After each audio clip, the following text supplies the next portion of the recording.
ദൈവത്തിൻ്റെ അതിപരിശുദ്ധമായ നാമം ഇന്ന് പകലും നമ്മുടെ നിലവിൽ വാഴ്ത്തപ്പെടുമാറാകട്ടെ.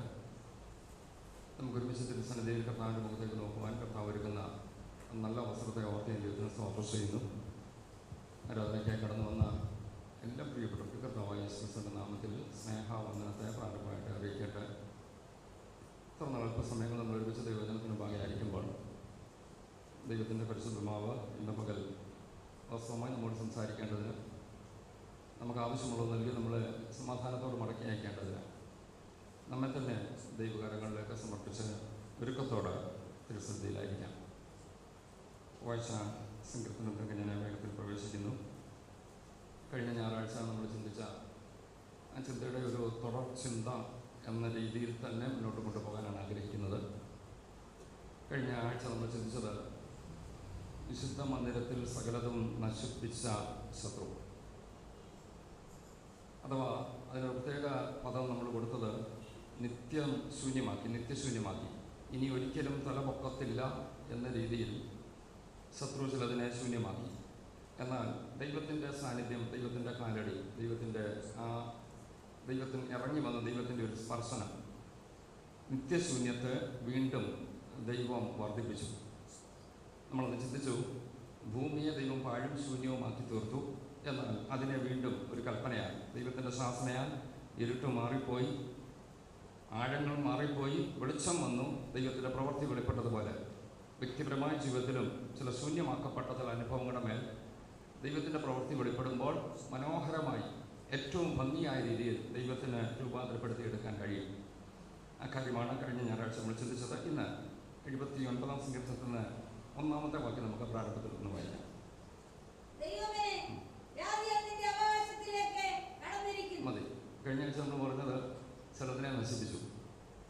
എന്നാൽ എന്നെ ചിന്തിക്കാൻ ആഗ്രഹിക്കുന്നത് ദൈവത്തിൻ്റെ അവകാശത്തിലേക്ക് ശത്രു കടന്നു. നശിപ്പിക്കുക മാത്രമല്ല, അവകാശം, ദൈവത്തിൻ്റെ അവകാശം ശത്രു അവകാശമാക്കുന്നു.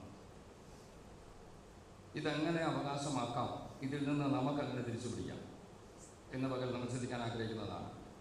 ദൈവം ഒത്തിരി അവകാശം നമുക്ക് തന്നിട്ടുണ്ട് തൻ്റെ മക്കൾക്ക്. എന്നാൽ നാം അറിയാതെ തന്നെ പലപ്പോഴും നമ്മുടെ അവകാശങ്ങൾ നഷ്ടമായിക്കൊണ്ടിരിക്കും. അവകാശം എന്ന് പറയുമ്പോൾ ഭൗതിക ലോകത്തെ ചില കാര്യങ്ങളല്ല, അത് ലോകപ്രകാരമുള്ളതാണ്. അതിലേക്ക് ഞാൻ ഇറങ്ങുന്നില്ല. ആത്മീയ വിഷയമാണ് ഞാൻ ചിന്തിക്കുന്നത്. ആത്മീയമായ ദൈവം നമുക്ക് തന്ന പല അവകാശങ്ങളുണ്ട്. പൈതൃകമായി കിട്ടിയ അവകാശങ്ങളുണ്ട്, ദൈവത്തിൽ നിന്ന് നേരിട്ട് കിട്ടിയതുണ്ട്. പാരമ്പര്യമായിട്ട് കർത്താവിനെ സേവിക്കാൻ ഇറങ്ങി തിരിച്ചെങ്കിൽ അതൊരു അനുഗ്രഹമാണ്. പിതാക്കന്മാരുടെ കാലം മുതൽ ദൈവത്തെ സേവിക്കുക, അത് തീർച്ചയായിട്ടും നല്ല കാര്യമാണ്. എന്നാൽ ആ തലമുറയും അത് അതുപോലെ നിന്നെങ്കിൽ മാത്രമേ ആ അനുഗ്രഹം അവർക്ക് ലഭ്യമാകത്തുള്ളൂ. അല്ലാതെ പിതാക്കന്മാരുടെ പേര് പറഞ്ഞുകൊണ്ട് തലമുറ എങ്ങനെയെങ്കിലും ജീവിച്ചാൽ അനുഗ്രഹം കിട്ടണമെന്നില്ല. എന്നാൽ അതൊരു അനുഗ്രഹമാണ്. എന്നാൽ ദൈവത്തിൽ നിന്ന് നേരിട്ട് കിട്ടുന്ന അനുഗ്രഹങ്ങളുണ്ട്. ദൈവത്തോട് കൂടെ നടക്കുമ്പോൾ ദൈവം തരുന്നതായ അനുഗ്രഹങ്ങളുണ്ട്. ഈ ഭൂമിയിൽ നമുക്ക് തന്ന താലന്തുകളുണ്ട്. ദൈവത്തിൻ്റെ നാമത്തിന് വേണ്ടി നമ്മൾ വിനിയോഗിക്കേണ്ട അനേക കാര്യങ്ങളുണ്ട്. ഇതൊക്കെ ദൈവം നമുക്ക് തന്ന അവകാശമാണ്. എന്നാൽ പല അവകാശങ്ങളിലേക്കും ശത്രു കയറും. അവകാശങ്ങളിലേക്ക് ശത്രു കയറുക എന്ന് പറയുമ്പോൾ വേഗത്തിൽ ഒരു പഴയ നിയമചിന്ത ഓർപ്പിച്ച വിഷയത്തിലേക്ക് കയറി വരാൻ ആഗ്രഹിക്കുന്നു. അബ്രഹാമിന് ദൈവം കൊടുത്ത അവകാശമാണ് കനാൻ നാട്. നമുക്കറിയാം, ദൈവം തനിക്ക് ഇറങ്ങിത്തിരിച്ച ഭക്തന് ദൈവം കൊടുത്ത അവകാശം കനാൻ നാട്. എന്നാൽ കാലങ്ങളായി അവർക്ക് ആ അവകാശ ഭൂമി കൈവശമാക്കാൻ കഴിഞ്ഞില്ല. ആ ചരിത്രമൊക്കെ നമുക്കറിയാമല്ലോ. യോശുവയുടെ നേതൃത്വത്തിൽ ഇസ്രായേൽ മക്കൾ കനാനിലെത്തിയപ്പോൾ ഇവരുടെ അവകാശ ഭൂമി അവരുടെ കൈവശമല്ല. അപ്പോൾ ജാതികൾ അതിനെ കൈയടക്കിയിരിക്കും. ന്യായാധിപന്മാരുടെ പുസ്തകം, യോശുവയുടെ പുസ്തകമൊക്കെ വായിച്ചാൽ നമുക്ക് കാണാൻ കഴിയുന്നുണ്ട്. യുദ്ധം ചെയ്ത് ഇവരുടെ അവകാശത്തെ ഇവർക്ക് തിരിച്ചു പിടിക്കേണ്ടി വന്നു. ഇവർ അങ്ങോട്ട് ചെല്ലുമ്പം അവർ പറയുന്നു, ഞങ്ങളുടെ വല്യപ്പച്ചൻ്റെ അവകാശമാണ്. ജാതികൾ പറയുന്നു, നിന്റെ വല്യപ്പച്ചൻ എന്ത് ചെയ്യും, നീ എവിടെ ആയിരുന്നു, ഇതിപ്പോൾ ഞങ്ങളുടേതാണ്, ഞങ്ങൾ കൈകാര്യം ചെയ്യുന്നതാണ്, ഇത് തരാൻ പറ്റത്തില്ല എന്ന് പറഞ്ഞ് ജാതികൾ മത്സരിച്ചപ്പോൾ യുദ്ധം ചെയ്യേണ്ടി വന്നു. യുദ്ധം ചെയ്ത് അവകാശത്തെ തിരിച്ചു പിടിച്ചു. അങ്ങനെയെങ്കിൽ ഒരാത്മീയ ചിന്തയോടെ ചേർത്ത് വെച്ചോട്ട്, ദൈവം തന്ന പല അവകാശത്തെ പിശാച് കൈവശമാക്കിയിട്ടുണ്ട്. ഇത് തിരിച്ചു പിടിക്കാൻ നമ്മൾ ആത്മീയമായി പോരാടിയേ പറ്റത്തുള്ളൂ. എന്നാലും എനിക്ക് കിട്ടും എന്ന് കരുതി കയ്യും കെട്ടിയിരുന്നാൽ അവകാശം കിട്ടത്തില്ല. യോശുവയുടെ പുസ്തകത്തിൽ ധാരാളം പറയുന്നുണ്ട്. അതിലുപരി ന്യായാധിപന്മാരുടെ പുസ്തകത്തിൽ പറയുന്നുണ്ട്. അവകാശത്തെ കൈവശമാക്കാനായിട്ട് ന്യായാധിപന്മാരുടെ പുസ്തകം 3-ാം അധ്യായത്തിൽ 1-ാം വാക്യം ഒന്ന് വായിക്കാമോ? ജസ്റ്റ് ഒരു ഒറ്റ ചിന്ത, ഒരു വാക്ക് മാത്രം വായിച്ചാൽ മുന്നോട്ട് പോവാം. ആ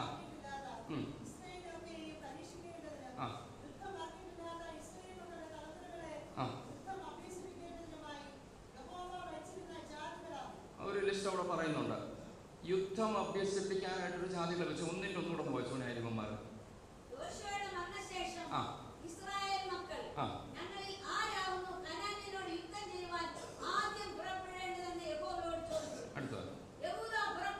മതി. ആ ഭാഗത്ത് ഞാൻ പറഞ്ഞത് അവകാശമാണ്.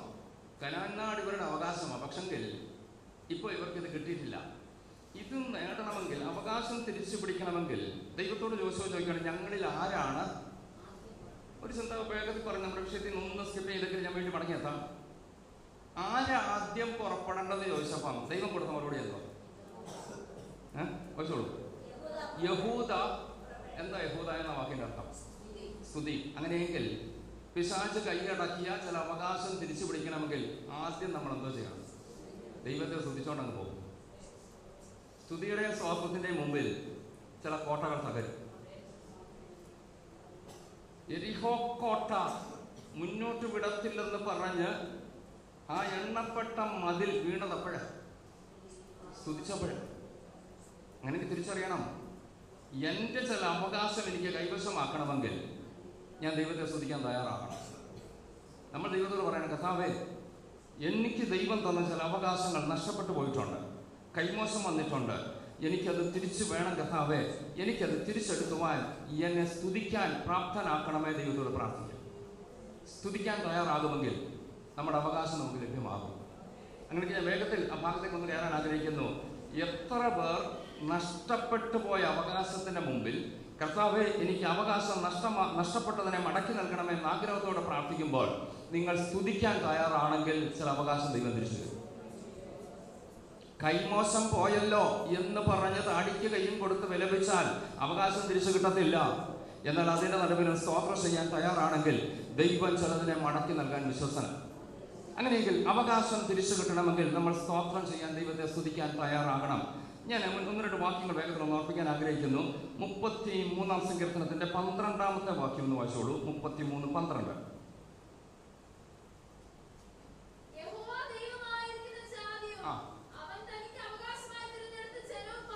മതി. അങ്ങനെയെങ്കിൽ ദൈവത്തിന്റെ അവകാശം തന്റെ ജനമാണ്. അവിടെ വളരെ വ്യക്തമായിട്ട് പറയുന്നു, യഹോവ ദൈവമായിരിക്കുന്ന ജാതിയും അവൻ തനിക്ക് അവകാശമായി. അങ്ങനെയെങ്കിൽ നമ്മൾ ഓർക്കണം, നാം ഓരോരുത്തരും ദൈവത്തിന്റെ അവകാശമാണ്. ഇനിയും 74-ാം സങ്കീർത്തനത്തിന്റെ 2-ാം വാക്യം കൂടെ വായിച്ചോ. കഴിഞ്ഞ ആഴ്ച നമ്മൾ ചിന്തിച്ച ഭാഗമാണ്. ആ വാക്യം കൂടെ വായിച്ചോളൂ. നീ പണ്ട് സമ്പാദിച്ച നിന്റെ സഭയെയും നീ വീണ്ടെടുത്ത നിന്റെ അവകാശ ഗോത്രത്തെ. അങ്ങനെയെങ്കിൽ ദൈവം പണ്ട് സമ്പാദിച്ച സഭ ദൈവത്തിന്റെ അവകാശം. ദൈവത്തിന്റെ അവകാശങ്ങൾ അഥവാ നമ്മുടെ അവകാശങ്ങൾ രണ്ടും കൂടെ ചേർത്താണ് നമ്മൾ ചിന്തിക്കുന്നത്. നഷ്ടപ്പെട്ടു പോയതിനെ മടക്കി കൊണ്ടുവരണമെങ്കിൽ, പ്രാരംഭത്തിൽ ആ വാക്ക് ഞാൻ വീണ്ടും ആവർത്തിക്കുന്നു, ദൈവമക്കൾ പോരാടാൻ തയ്യാറാകണം. ആത്മീക പോരാട്ടം നടത്താതെ എനിക്ക് നഷ്ടപ്പെട്ട പലതും എനിക്ക് തിരിച്ചു കിട്ടാൻ കഴിയത്തില്ല. ആത്മീയമായി എവിടെയൊക്കെയോ എനിക്ക് ദൈവം തന്ന അനവധി അവകാശങ്ങൾ, അതായത് നമുക്കറിയാമല്ലോ, ദൈവത്തിന് സ്തോത്രം ചെയ്യുക, ദൈവത്തെ സ്തുതിക്കുക, സന്തോഷം എൻ്റെ അവകാശമാണ്, സമാധാനം, ആ സ്വസ്ഥത, ദൈവം തന്നിട്ടുള്ള ആത്മീക അനുഗ്രഹങ്ങൾ, ആത്മാവിന്റെ ഫലങ്ങൾ, ഇതൊക്കെ എൻ്റെ അവകാശങ്ങൾ. കാലങ്ങൾ ഞാൻ അറിയാതെ തന്നെ എന്നിൽ നിന്ന് കൈമോശം വന്നു. ശത്രു അപഹരിച്ചു. ശത്രു ഇതൊക്കെ അപഹരിച്ചു കൊണ്ട് പോകുമ്പോൾ പോയല്ലോ, പണ്ട് അങ്ങനെ ആയിരുന്നല്ലോ, അല്ലെങ്കിൽ ഞാൻ ഇറങ്ങിയ കാലത്ത് ഇങ്ങനെ ആയിരുന്നല്ലോ എന്ന് പറഞ്ഞ് നമ്മൾ സ്വയം പരിതപിക്കാനല്ല ദൈവം ആഗ്രഹിക്കുന്നത്. അവകാശത്തിലേക്ക് മടങ്ങിയെത്തണം. ദൈവത്തോട് പ്രാർത്ഥിക്കണം, കർത്താവേ, എനിക്ക് നഷ്ടപ്പെട്ട ചിലതിനെ, എൻ്റെ അവകാശത്തെ എനിക്ക് മടക്കി കിട്ടണം കർത്താവേ. അതിനുവേണ്ടി ആഗ്രഹിക്കുമ്പോൾ ഞാൻ വീണ്ടും ന്യായാധിപന്മാർ 1-1 വരികയാണ്. യുദ്ധത്തിന് തയ്യാറായിക്കൊള്ളണം. ജഡരക്തങ്ങളോടല്ല നമ്മുടെ പോരാട്ടമുള്ളത്, വാഴ്ചകളോടും അധികാരങ്ങളോടും. പോരാട്ടത്തിന് വേണ്ടി ആത്മാവിന്റെ അത്യന്ത ശക്തിയാൽ ദൈവമക്കൾ നിറയുമ്പോൾ, അഭിഷേകത്തിന്റെ ശക്തി നമ്മളിലേക്ക് വ്യാപരിക്കുമ്പോൾ, ഈ അഭിഷേകത്തിന്റെ ശക്തി കൊണ്ട് എനിക്ക് ചില അവകാശങ്ങളെ തിരിച്ചു പിടിക്കാൻ കഴിയും. നമുക്ക് ദൈവത്തോട് പ്രാർത്ഥിക്കാൻ, കർത്താവേ, ഈ ദിവസങ്ങളിൽ അഭിഷേകത്തിന്റെ ശക്തിയാൽ എന്നെ നിറച്ചാൽ എന്റെ അവകാശത്തെ എനിക്ക് തിരിച്ചെടുക്കാൻ കഴിയും. നമുക്കതിനുവേണ്ടി ആഗ്രഹിച്ച് ദൈവത്തോടൊന്ന് പ്രാർത്ഥിക്കാം. ഒന്നാമത് ചിന്ത ഞാൻ പറയാൻ ആഗ്രഹിക്കുന്നത്, അഭിഷേകം നഷ്ടപ്പെട്ടാൽ എൻ്റെ അവകാശം നഷ്ടപ്പെടും. പലപ്പോഴും ദൈവം നമ്മളെ അഭിഷേകം ചെയ്തിട്ടുണ്ട്, നമ്മളെ ഒരുക്കിയിട്ടുണ്ട്. ആ അഭിഷേകത്തെ നമ്മൾ നഷ്ടമാക്കാതിരിക്കണം. പിന്നെ നമ്മൾ ഒരുക്കുക. നമ്മുടെ അവകാശം എന്ന് പറയുമ്പോൾ അഭിഷേകം നമ്മുടെ ഒരു അവകാശമാണ്. ദൈവം എനിക്ക് തന്ന അഭിഷേകം. ശൗമേൽ പുസ്തകത്തിലേക്ക് ഒന്ന് വന്നാട്ടെ. 1 ശൗമേൽ 10-ാം അധ്യായത്തിന്റെ 1-ാം വാക്യം വായിച്ചോളൂ.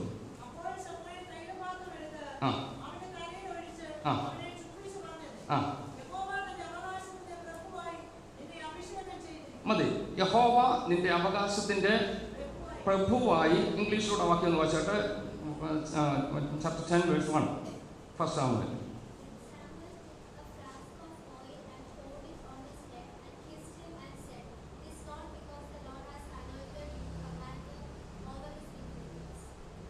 അവകാശന്റെ മലയാളത്തിലുള്ള വാക്യം എങ്ങനെ നിന്റെ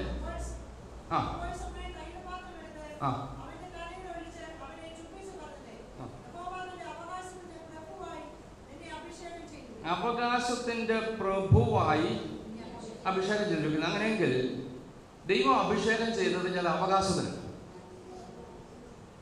നമുക്കറിയാം, ഇസ്രായേലിലെ 1-ാമത്തെ രാജാവായ ശൗലിനെ അഭിഷേകം ചെയ്തപ്പോൾ ഈ അഭിഷേകം ചില അവകാശത്തിന് വേണ്ടിയാണ്.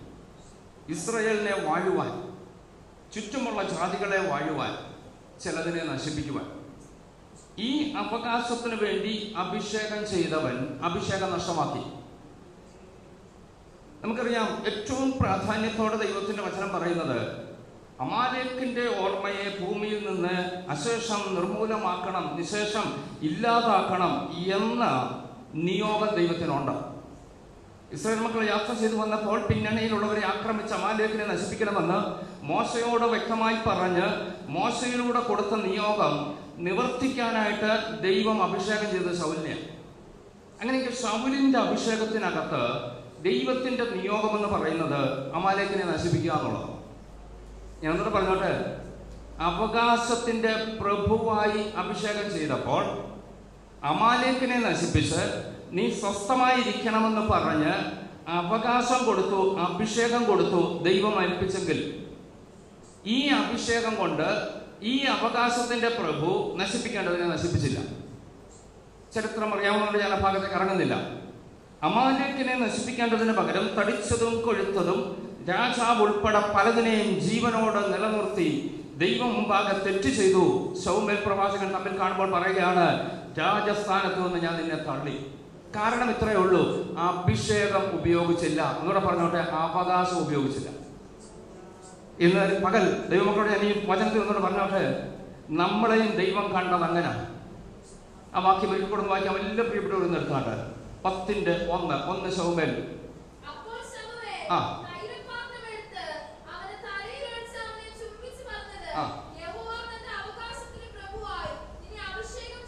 യഹോവ നിന്റെ അവകാശത്തിന്റെ പ്രഭുവായി അഭിഷേകം ചെയ്തിരിക്കുന്നു. ഇന്ന് പകൽ ഇവിടെ ഇരിക്കുന്ന എത്ര പേർക്ക് ബോധ്യമുണ്ട് എന്നെ ചില അവകാശത്തിന്റെ പ്രഭുവായി ദൈവം അഭിഷേകം ചെയ്തിട്ടുണ്ട്? ധൈര്യത്തോടെ പറ, ശൗലിനെ മാത്രമല്ല നമ്മളെ ഓരോരുത്തരെയും ദൈവം തന്റെ അവകാശത്തിന്റെ പ്രഭുവായി അഭിഷേകം ചെയ്ത് വിവിധ ഇടങ്ങളിലാക്കിയപ്പോൾ പറയണം, എന്നെ കുറിച്ച് എന്റെ ദൈവത്തിന് പദ്ധതിയുണ്ട്. എന്നെ അവകാശത്തിന്റെ പ്രഭുവാക്കി എന്റെ ദൈവം തീർത്തിട്ടുണ്ട്. എന്റെ അവകാശത്തിന്മേലുള്ള അഭിഷേകത്തെ ഞാൻ നഷ്ടമാക്കത്തില്ല. ആ അഭിഷേകം കൊണ്ട് എന്റെ ആയുസ്സിൽ ദൈവം എന്നെ ചെയ്യാൻ ഏൽപ്പിച്ച ശുശ്രൂഷകൾ ഞാൻ നിവർത്തിച്ചിരിക്കും. കൃപ, ദൈവകൃപ, ഹല്ലേലൂയ. ഈ ബോധ്യം നിങ്ങൾക്ക് ഉണ്ടാകണം. ഞാൻ വീണ്ടും പറയുന്നു, എന്റെ മേലുള്ള അഭിഷേകത്തിന്റെ അവകാശത്തിന്റെ പ്രഭുവായി ദൈവം എന്നെ അഭിഷേകം ചെയ്തെങ്കിൽ എന്നിലൂടെ ദൈവത്തിന് ചിലത് ചെയ്യാനുണ്ട്. എന്നാൽ താൻ മുന്നോട്ട് ചെന്നപ്പോൾ ഈ അഭിഷേകം നഷ്ടമാക്കി, അവകാശം നഷ്ടമാക്കി, ദൈവത്തിൽ നിന്ന് ചെയ്യേണ്ടതായ ദൈവം ആഗ്രഹിക്കുന്ന പലതും ചെയ്യാതെ പോയപ്പോൾ ദൈവത്തിന്റെ ഒരു പ്രത്യേകത നമ്മൾ വചനത്തിലൂടെ പഠിക്കുമ്പോൾ ദൈവം ഒരു വ്യക്തിയെ അഭിഷേകം ചെയ്യും. അതിന് ദൈവത്തിന് വലുപ്പമോ ചെറുപ്പമോ ആളോ അവരുടെ കുലമോ ജാതിയോ ഒന്നും വിഷയമല്ല. ശൗലിനെ അഭിഷേകം ചെയ്തപ്പോൾ താൻ പറയുന്നുണ്ട്, ഞാൻ ഏറ്റവും താഴെ ഗോത്രത്തിലെ ബെന്യാമീൻ ഗോത്രമാ, തൻ്റെ കുടുംബം കുലം ഇതൊക്കെ പറഞ്ഞു വരുമ്പോൾ ഞാൻ ഏറ്റവും നിസ്സാരനാ. പക്ഷെ കർത്താവ് പറയാണ്, എനിക്കതൊന്നും വിഷയമല്ല. ആളിന്റെ വലുപ്പമോ പൊക്കമോ സ്ഥാനമോ മാനമോ നോക്കിയല്ല ദൈവം അഭിഷേകം ചെയ്യുന്നത്. ദൈവം ഒരു വ്യക്തി അഭിഷേകം ചെയ്യുമ്പോൾ ആ വ്യക്തി ഓർക്കേണ്ട കാര്യം ഇത്ര മാത്രമേ ഉള്ളൂ: ഈ അഭിഷേകം നിലനിർത്തുക എന്നുള്ളത് എൻ്റെ ഉത്തരവാദിത്വം. എന്നാൽ ഈ അഭിഷേകം നിലനിർത്താതെ നമുക്ക് കഴിഞ്ഞ ആഴ്ച ഞാൻ ഭാഗം പറഞ്ഞുകൊണ്ട് വീണ്ടും ആവർത്തിക്കുന്നില്ല. ശൗമേൽ പ്രവാചകൻ വരാൻ ലേറ്റ് ആയപ്പോൾ പുരോഹിതൻ ചെയ്യേണ്ട ശുശ്രൂഷ രാജാവ് കയറി ചെയ്തു.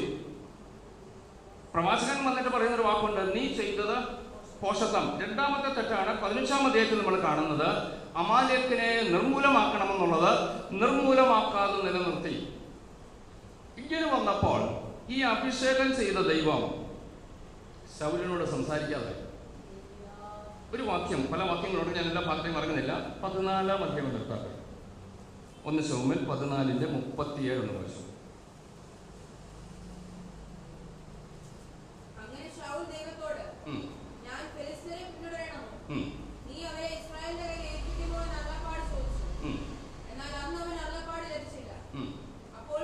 മതി അവിടെ വായിച്ച വാങ്ങുന്നത് ശ്രദ്ധിച്ചല്ലോ. ശൗൽ രാജാവ് ദൈവത്തോട് ചോദിക്കുകയാണ്, ഞാൻ ശത്രുവിനെ പിന്തുടരണമോ? അവിടെ എഴുതിയ വാക്യം എന്തുവാ? അന്ന് വായിച്ച് അവസാനിപ്പിച്ച വാക്യം എന്നുള്ള വായിച്ചു. നീ അവരെ ഇസ്രായേലിന്റെ കയ്യിൽ ഏൽപ്പിക്കുമോ എന്ന് അരുളപ്പാട് ചോദിച്ചു. അന്ന് അവന് കാരണം തന്നെ അഭിഷേകം നഷ്ടമാക്കി. അതിനു മുമ്പ് ദൈവത്തിന്റെ അരുളപ്പാട് കിട്ടിക്കൊണ്ടിരുന്നവൻ അഭിഷേകം നഷ്ടമാക്കിയപ്പോൾ,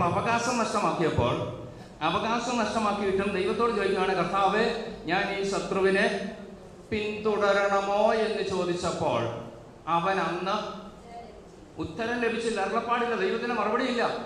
ദൈവം മൗനമായിരിക്കുന്നു. നമ്മൾ ചിലപ്പോൾ ചോദിക്കുമല്ലോ, കർത്താവേ, എന്താ എൻ്റെ വിഷയത്തിൽ മൗനം? ഞാൻ പ്രാർത്ഥിച്ചിട്ട് എന്താ ഉത്തരം തരാത്തത്? എന്തുകൊണ്ടാ എൻ്റെ വിഷയത്തിന് അങ്ങ് യേസോർണോ എന്തെങ്കിലും ഒന്ന് പറ കർത്താവേ, എന്തുകൊണ്ട് മൗനമായിരിക്കുന്നു? കർത്താവിന് പറയാനുള്ളത്, നീ എന്തൊക്കെയോ നഷ്ടപ്പെടുത്തിയിട്ടുണ്ട്. ഞാൻ നിനക്ക് തന്ന ചില അവകാശത്തെ നഷ്ടമാക്കിയിട്ട് നീ വീണ്ടും വീണ്ടും എൻ്റെ അടുക്കൽ വന്നാൽ എനിക്ക് നിന്നോട് സംസാരിക്കാൻ താല്പര്യമില്ല എന്ന് പറഞ്ഞുകൊണ്ട് ദൈവം ചില വിഷയത്തിൽ മൗനമായിരിക്കുമ്പോൾ ഓർക്കണം, ദൈവത്തിന്റെ മൗനത്തെ നമ്മൾ തിരിച്ചറിഞ്ഞോണം. പല അർത്ഥങ്ങളുണ്ട്. എങ്കിലും ഈ ഒരൊറ്റ ചിന്തയിൽ നിന്നുകൊണ്ട് പറയട്ടെ, എൻ്റെ അവകാശത്തെ ഞാൻ നഷ്ടമാക്കിയത് കൊണ്ട് ദൈവത്തിന് എന്നോട് സംസാരിക്കാൻ താല്പര്യമില്ല. എന്നാൽ സൗലിന് പറ്റിയ ഒരു പരാജയം നമ്മുടെ വിഷയം അല്ലെങ്കിൽ ഞാൻ ഇടയ്ക്കൊന്ന് ആ ഭാഗത്തേക്ക് ഒന്ന് കയറി വരാൻ ആഗ്രഹിക്കുന്നു. ദൈവത്തോട് സംസാരിച്ചിട്ട് ദൈവം മറുപടി കൊടുക്കാഞ്ഞപ്പം താൻ തീരുമാനിച്ചു, ഇനി വേറെ എവിടെയെങ്കിലും പോയി വല്ലതും കേൾക്കാം. ഞാൻ ആ ഭാഗം പറയുമ്പോൾ വളരെ ഗൗരവത്തോടെ നമുക്ക് ശ്രദ്ധിക്കണം. നമുക്ക് ഉത്തരം തരാൻ ഒറ്റ വ്യക്തിയേ ഉള്ളൂ. ആരാ? എൻ്റെ ദൈവമേ ഉള്ളൂ. ഇനി മറ്റെവിടുന്നെങ്കിലും എന്തെങ്കിലും ഉത്തരം കിട്ടുന്നെങ്കിൽ അത് ദൈവികമല്ലെന്ന് തിരിച്ചറിയണം. നിങ്ങളെ സന്തോഷിപ്പിക്കാൻ ആരെങ്കിലും ചിലപ്പോൾ എന്തെങ്കിലും ഉത്തരം തരും, അത് ദൈവികമാകണമെന്നില്ല. ദൈവത്തിന് സംസാരിക്കണമെങ്കിൽ തൻ്റെ വചനത്തിലൂടെ സംസാരിക്കാം. ഞാൻ പ്രാർത്ഥനയ്ക്കിരിക്കുമ്പോൾ എൻ്റെ പ്രാർത്ഥനാ മുറിയിൽ എന്നോട് ദൈവത്തിന് സംസാരിക്കാം. ഞാൻ ദൈവസന്നിധിയിൽ മൗനമായിരിക്കുമ്പോൾ എനിക്ക് എൻ്റെ ദൈവത്തിനോട് സംസാരിക്കാം. ഇനി ചില പ്രത്യേക അവസരങ്ങളിൽ ചില നിയോഗത്തോട് ചില വ്യക്തികൾ എൻ്റെ അടുക്കൽ വന്ന് ഒരുപക്ഷെ എന്നോട് സംസാരിച്ചെന്നിരിക്കും.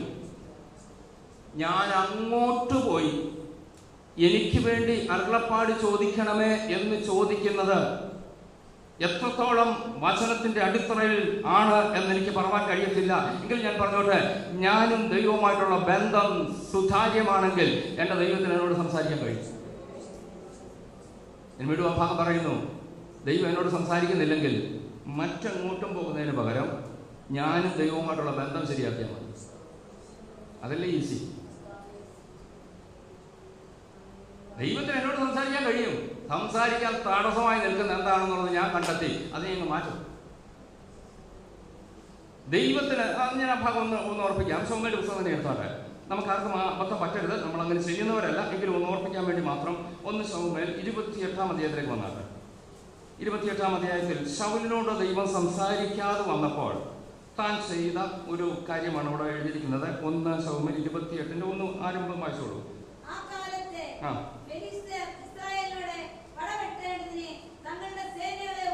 മതി. അവിടെ വായിച്ചത് ഫെലിസ്ത്യർ ഇസ്രായേലിനോട് പടവെട്ടേണ്ടതിന് തങ്ങളുടെ സേനകളെ. ഇനി 3-ാം വാക്യം വായിച്ചേ.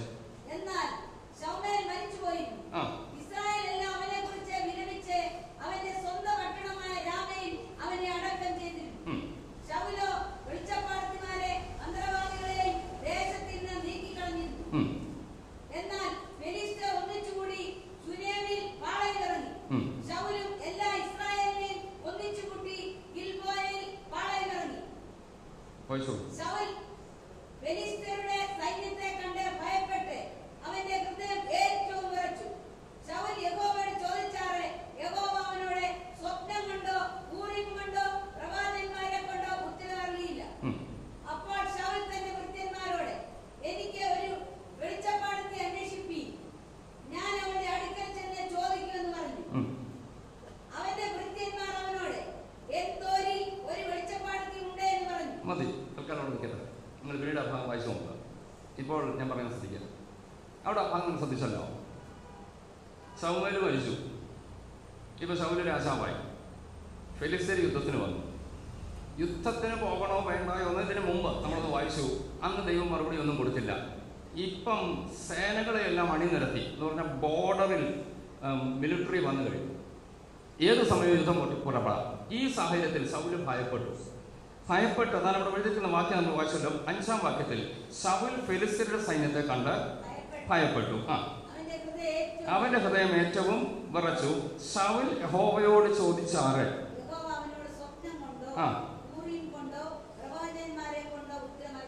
അപ്പൊ ദൈവം മറുപടി കൊടുക്കുന്നില്ല. സ്വപ്നത്തിലൂടെ ദർശനത്തിലൂടെ കൊടുക്കാം. പഴയ നമുക്കറിയാം അവരുടെ പുരോഹിതന്മാരുടെ മാർപ്പതക്കത്തിൽ ഉറിയും തുമ്മിയും വെളിപ്പാടും ആ ആലോചനയും അവർക്കെടുത്ത് കാണിക്കാം. അങ്ങനെയില്ല. പ്രവാചകന്മാർ മറുപടി തരുന്നില്ല. ശൗലിനോട് ഇപ്പം ദൈവം സംസാരിക്കുന്നില്ല. വ്യക്തമായി ആ ചിന്ത ഒന്ന് ഓർക്കണം. ഞാൻ അല്പം ഒന്ന് വിട്ടു മാറി. എനിക്ക് അറിഞ്ഞുകൂടാ എന്തിനാ അങ്ങോട്ട് വന്നത്. എന്താണേലും പെട്ടെന്ന് ഞാൻ മുന്നോട്ട് പോകാം. ദൈവത്തിൻ്റെ അരുളപ്പാട് കിട്ടാത്തൊരു കാലം, ദൈവം സംസാരിക്കാത്തൊരു കാലം, പ്രവചനമില്ല, ദൂതില്ല, സ്വപ്നമില്ല, വ്യാഖ്യാനമില്ല, ഒന്നുമില്ലാത്തൊരു കാലത്ത് താനൊരു കാര്യം തിരിച്ചറിയണം. എന്തുകൊണ്ടാണ് എനിക്കിത് കിട്ടാഞ്ഞത്? അപ്പോൾ ഇതിലേക്കൊന്ന് വരാമോ? അവകാശം നഷ്ടപ്പെടുത്തി. അവകാശത്തിന്റെ പ്രഭുവായി അഭിഷേകം ചെയ്ത ആ അഭിഷേകം നഷ്ടപ്പെടുത്തിയപ്പോൾ ദൈവം സംസാരിക്കുന്നില്ല. ഇതിന് മറുമരുന്ന് താൻ കണ്ടെത്തിയത് എവിടെ? അടുത്ത വാക്യം വായിച്ചേ. വായിച്ചതാ, നിങ്ങൾ ഒന്ന് വായിച്ചോളൂ. അപ്പോൾ ശൗൽ തന്റെ ഭൃത്യന്മാരോട്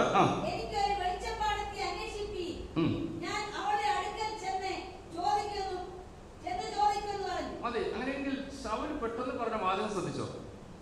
ഇനി ദൈവം സംസാരിക്കുന്നില്ലെങ്കിൽ വെളിച്ചപ്പാടത്തിന്റെ ആത്മാവ് ഏതാ?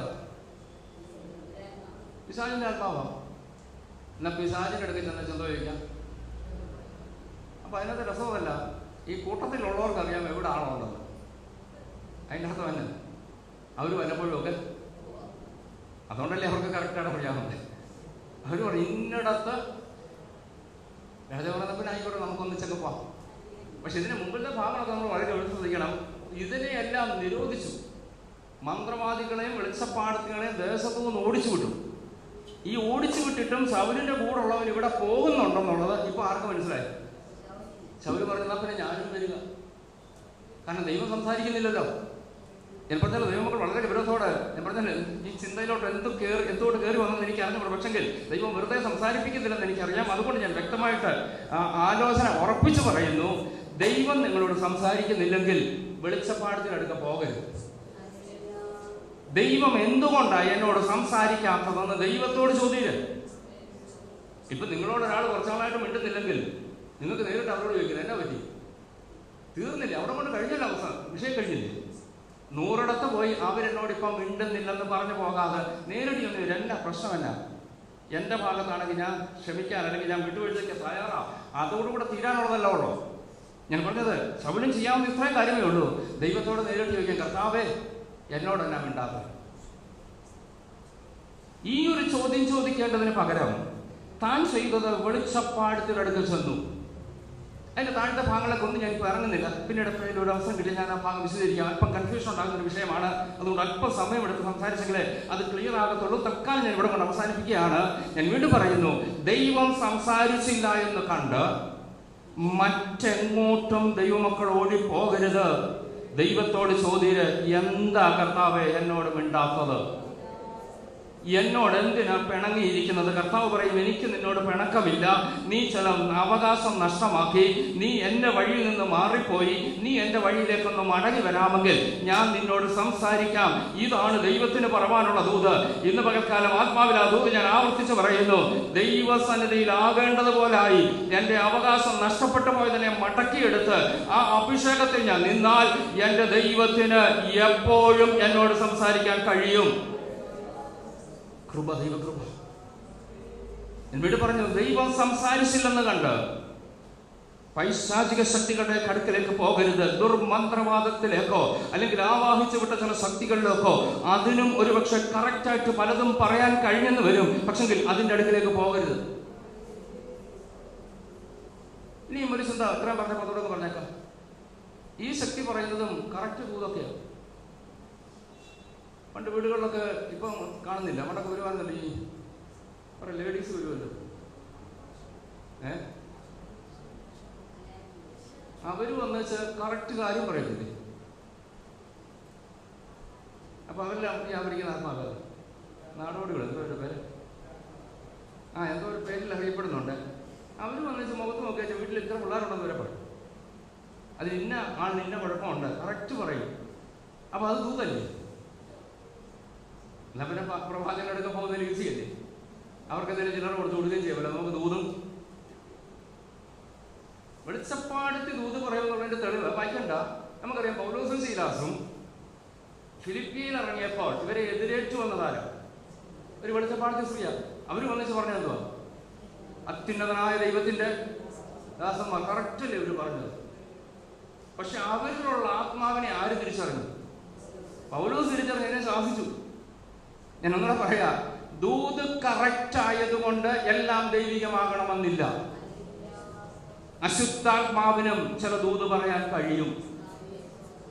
അതുകൊണ്ട് അത് ദൈവത്തിന്റെ ആത്മാവിലാണെന്ന് പറയരുത്. നാളുകളിൽ നിങ്ങൾക്ക് ഇഷ്ടപ്പെടുന്ന നിങ്ങളുടെ ഭാവിയെക്കുറിച്ചുള്ള ദൂതൊക്കെ കറക്റ്റായിട്ട് ചിലപ്പോൾ അശുദ്ധാത്മാവ് പറഞ്ഞെന്നിരിക്കും. പക്ഷെങ്കിൽ അത് പരിശുദ്ധാത്മാവിൽ അല്ലെന്നുള്ളത് വിവേചിച്ചറിയാനുള്ള കൃപ ദൈവത്തോട് ചോദിച്ചു വാങ്ങിച്ചു. ഇനി ഒരു ടെസ്റ്റൂടെ ഞാൻ പറയാം. അശുദ്ധാത്മാവ് ഒരിക്കലും നമ്മുടെ കുറവുകളെ വെളിപ്പെടുത്തുന്നില്ല. പരിശുദ്ധാത്മാവ് നാളെ നടക്കുന്ന നല്ല കാര്യങ്ങൾ പറയും. പക്ഷെങ്കിൽ അവിടെ എത്താതിരിക്കാനുള്ള തടസ്സമുണ്ടെങ്കിൽ അതും ചൂണ്ടിക്കാണിക്കും. ക്രമീകരിക്കാനുള്ളതും പരിശുദ്ധാത്മാവ് പറയും.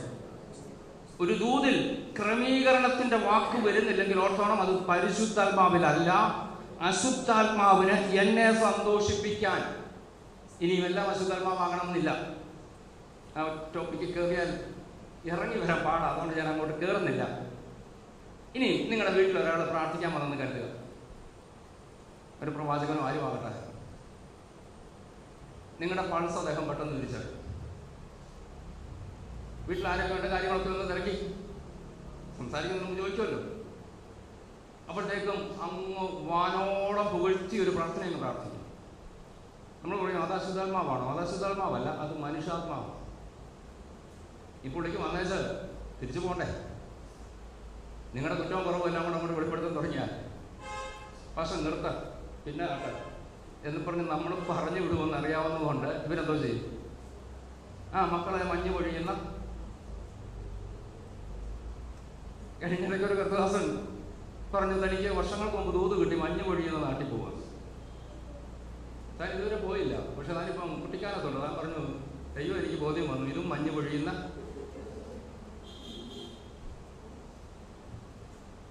അദ്ദേഹം അങ്ങനെ ആശ്വസിച്ചു. കർത്താവെ മഞ്ഞ് പൊഴിയുന്ന നാട്ടിൽ വിടുമെന്ന് പറഞ്ഞ് എന്നെ മഞ്ഞ് പൊഴിയുന്ന നാട്ടിലാക്കിയല്ലോ. ഞാൻ കുട്ടിക്കാലത്ത് ഇപ്പോൾ മഞ്ഞ് പൊഴിഞ്ഞുകൊണ്ട് മഞ്ഞ് നനഞ്ഞുകൊണ്ട്. ഞാൻ പറഞ്ഞത്, ഇപ്രകാരമുള്ള ചില ദൂതുകൾ അത് മനുഷ്യാത്മാവിൽ പറയാം.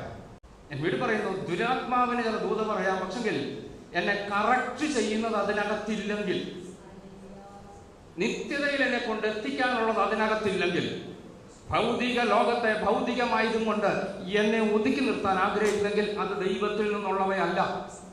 യോഹന്നാന്റെ ലേഖനം കൂടെ നിർത്തട്ടെ. ഞാൻ ആ വിഷയത്തിൽ നിന്ന് മാറുന്നു എങ്കിലും പറഞ്ഞു വന്നപ്പോൾ ആ ഭാഗം കൂടെ ഒന്ന് നമുക്ക് വായിച്ചു പോകാം. 1 യോഹന്നാൻ 4-ാം അധ്യായത്തിലേക്ക് ഒന്ന് വന്നാട്ടെ. 4:1 വായിച്ചു ഒന്ന് കിട്ടും.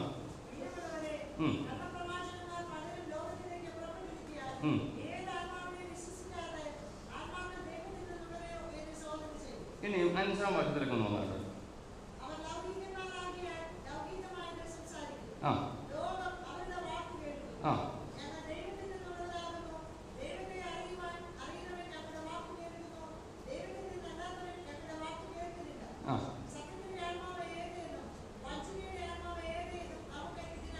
അഞ്ചാം വാക്യത്തിൽ നമ്മൾ വായിച്ചത് അവർ ലൗകികന്മാരാകയാൽ ലൗകികമായത് അവർ ദൈവത്തിൽ നിന്നുള്ളവരല്ല, ഈ ലോകത്തിൽ നിന്നുള്ളവരാകയാൽ ലോകത്തിലുള്ളത് സംസാരിക്കുന്നു. ഇവിടുത്തെ പുകഴ്ച, ഇവിടുത്തെ ഉയർച്ച, അത് കിട്ടും, ഇത് കിട്ടും, നിന്നെ വാനോളം ഉയർത്തും, എത്ര സ്വപ്നം പോലും കാണാൻ കഴിയാത്തത് കൊണ്ട് എത്തിക്കും. ഇതൊക്കെ പറയുന്നത് ലൗകികന്മാരാണ്. ഞാൻ വീട്ടിൽ പറയുന്നു, പരിശുദ്ധാത്മാവ് ഇത് തരത്തില്ലെന്നല്ല. നാളുകളിൽ നിങ്ങളുടെ ഉയർച്ച പരിശുദ്ധാത്മാവ് നിങ്ങൾക്ക് തരും. കാരണം ജോസഫിന് ദൈവം ദർശനം കൊടുത്തില്ലേ ഉയർച്ചയിലെത്തുമെന്ന്. ഭൗതികമായ ലോകത്ത് നിങ്ങളെ ഉയർച്ചയിൽ എത്തിക്കുമെന്നുള്ളതും പരിശുദ്ധാത്മാവിന് തരാൻ കഴിയും. പക്ഷെങ്കിൽ അതുകൊണ്ട് മാത്രം ഒതുക്കാതെ നിന്റെ കുറവുകളെ വെളിപ്പെടുത്തി നിന്നെ നിത്യതയിൽ എത്തിക്കാൻ തടസ്സമായിട്ടുള്ളത് കാണിക്കാത്ത വചനം അല്ലെങ്കിൽ ദൂത് ദൈവികമല്ല. നിങ്ങളത് ഏറ്റെടുക്കരുത്. കൃപ, ദൈവകൃപ. ഞാൻ വീട് പറയുന്നു, പരിശുദ്ധാത്മാവിന് എൻ്റെ ജീവിതത്തിൽ ഏറ്റവും പ്രാധാന്യം ഇവിടുത്തേതല്ല, നിത്യതയാണ്.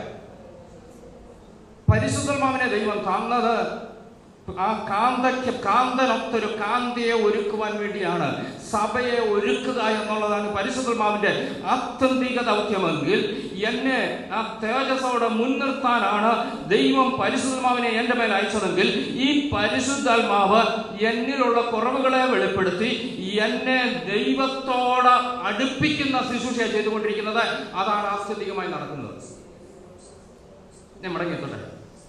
ഞാൻ പറഞ്ഞല്ലോ, ദൈവം അരുളപ്പാട് തന്നില്ല എന്ന് പറഞ്ഞാൽ വെളിച്ചപ്പാടത്തിലെടുக்க പോകല്ലേ. പോയാൽ കുഴപ്പമുണ്ടോ? അതൊരു വായിച്ച് അവസാനിപ്പിച്ചേക്കാം. ദിനവൃത്താന്ത പുസ്തകങ്ങളൊക്കെ ഒന്ന് കൂടി വന്നിട്ട് വേഗത്തിൽ ആ വാക്യം കൊണ്ടൊന്ന് വായിക്കാം. ദിനവൃത്താന്തം 10-ാം അധ്യായത്തിലേക്കൊന്ന് വന്നായിട്ട് 10-ലാണ് തോന്നുന്നു. ഞാൻ ആ ഭാഗം പറയാം. 1 ദിനവൃത്താന്തങ്ങൾ. സ്തോത്രം.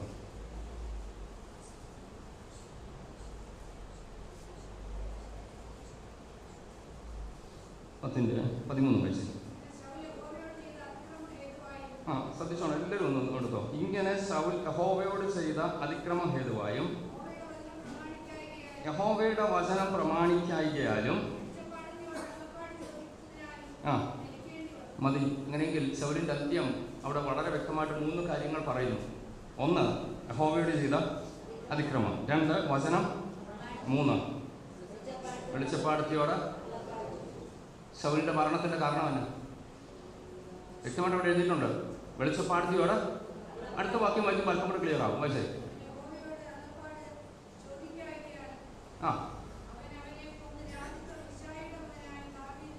14-ാം വാക്യത്തിൽ വായിച്ചാൽ എന്തുവാ? അവൻ യഹോവയോട് അരുളപ്പാട്. അങ്ങനെയെങ്കിൽ ഏറ്റവും പ്രാധാന്യത്തോട് കൊടുത്ത 3 കാര്യത്തിൽ ഏറ്റവും പ്രാധാന്യം ഏതിനാണ് കൊടുത്തത്? വെളിച്ചപ്പാടത്തിയോട് അരുളപ്പാട് ചോദിച്ചത്. തൊട്ടടുത്ത വാക്യത്തിൽ എഴുതിയിരിക്കുന്നത് യഹോവയോട് അരുളപ്പാട് ചോദിക്കാതെ വെളിച്ചപ്പാടത്തിയോട് അരുളപ്പാട് ചോദിച്ചത് കൊണ്ട് ദൈവം അവനെ കൊന്ന് യിശ്ശായിയുടെ മകനായ ദാവീദിനെ രാജാവാക്കി. അങ്ങനെയൊക്കെ ദൈവമക്കൾ വളരെ ഗൗരവത്തോടെ ഓർക്കണം.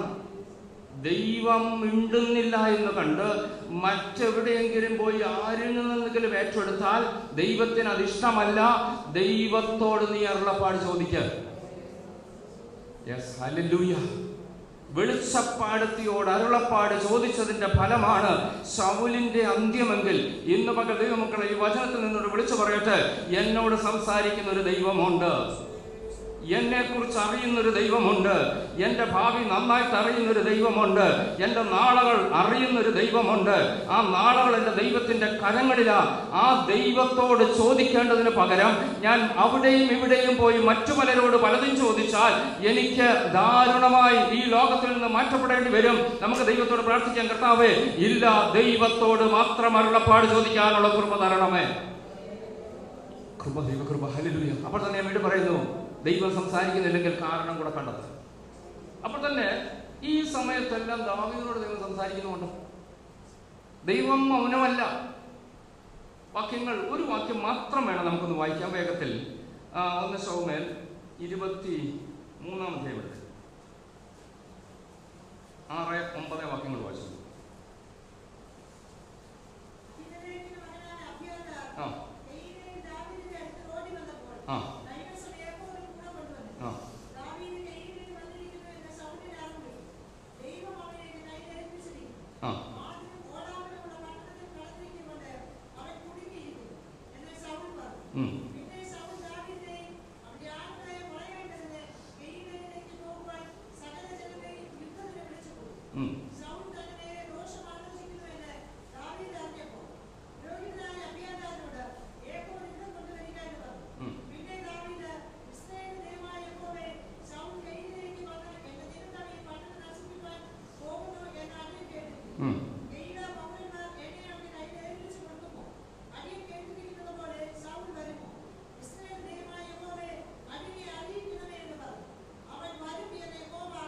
മതി.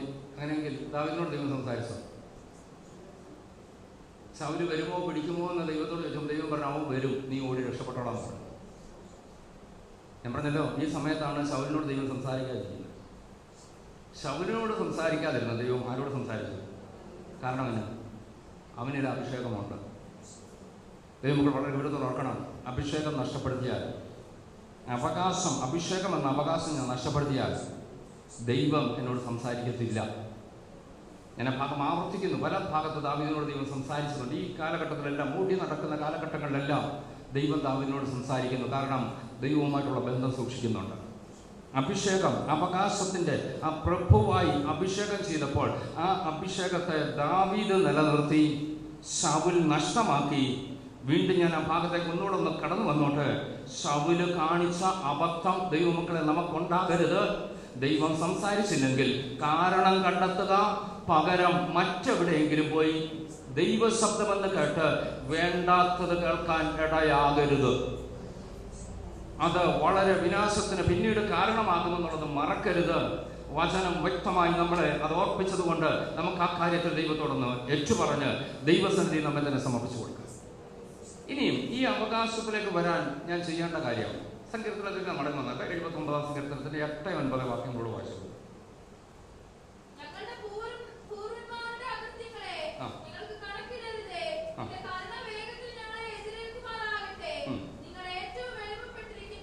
ഞങ്ങൾ ഏറ്റവും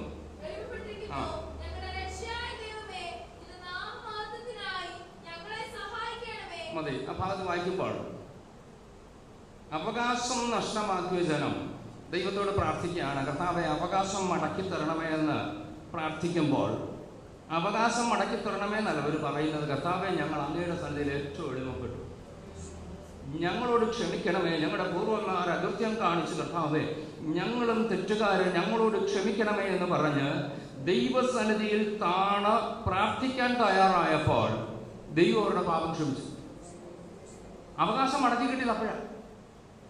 നമുക്കറിയാമല്ലോ, യേശുവിൻ്റെ 12 അപ്പോസ്തലന്മാരും ശിഷ്യന്മാരും എന്ന് വേണമെങ്കിൽ പറയാം. ഈ 12 പേരിൽ 2 പേര് തെറ്റിപ്പോയി. കുഞ്ഞന്തിക്കും ആരാ 2 തെറ്റിയതാരൊക്കെ? അത് കറക്റ്റാ. ഒന്നുകൂടെ ഒരാളോട്. Yes, correct. യൂദായും പത്രോസും 2 പേര് തെറ്റിപ്പോയി. 2 പേരും വലിയ തെറ്റായി. ഒരുത്തൻ സഭയുടെ വ്യക്താവായി മാറി. പിന്നീട് എന്തുകൊണ്ടാണ്? ഏറ്റു പറഞ്ഞു. പത്രോസ് പറഞ്ഞത് എനിക്ക് ആ മനുഷ്യനെ അറിയത്തില്ല. അതിനുശേഷം ആണയിടുക, പ്രാകുക.